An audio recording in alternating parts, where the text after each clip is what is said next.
Have you ever heard a clock that chooses when to chime?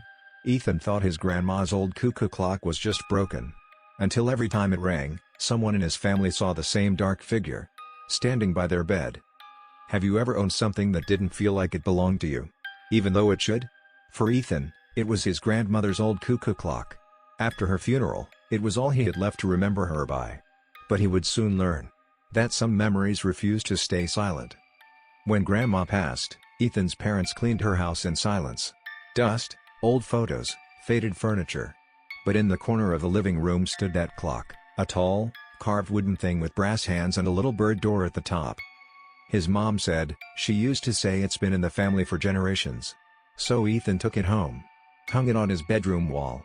It didn't tick right, sometimes too fast, sometimes too slow. And it never chimed on the hour. Only when it wanted to. That night, at exactly 2:47 a.m., it chimed 3 times. Cuckoo. Cuckoo. Cuckoo. Ethan woke up, heart racing. But the house was quiet again. The next morning, his mom looked pale. She said she had a dream that someone was standing by her bed, watching her. A man, tall, faceless, with a shadow that stretched across the room. Ethan's stomach sank. Because at 2:47 a.m., when the clock chimed, he thought he'd seen a dark shape move in the corner of his room. Just a trick of light, right? He decided to ignore it. But that night, the clock chimed again. Not at 3. Not at 4. At 1:12 a.m. And when it did, Ethan dreamed too.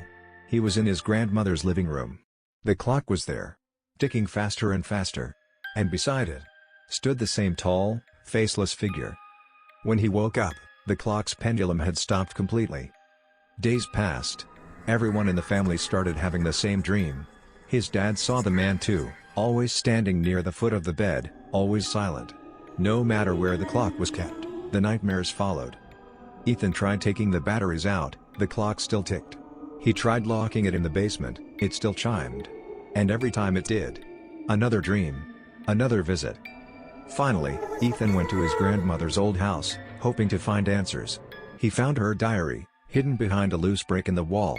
The last entry read, "Greater than he comes when it chimes. The one who took my mother, and now waits for me. I can hear him behind the clock." Ethan stared at the clock, trembling.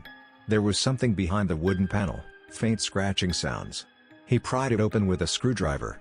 Inside was a small photograph, his grandmother, as a little girl, standing next to the same clock. Behind her, barely visible, the dark silhouette of a man. He dropped the photo. The clock chimed once. And the little bird didn't come out. Instead, a whisper did. "Ethan!" He screamed, ran to unplug it, but there were no wires. The ticking stopped. And so did his reflection in the glass, frozen, staring back. Even though he had already stepped away. The next morning, his parents couldn't wake him. The doctors said it was a deep sleep, almost like he'd fallen into a coma. But in his room, the clock started ticking again.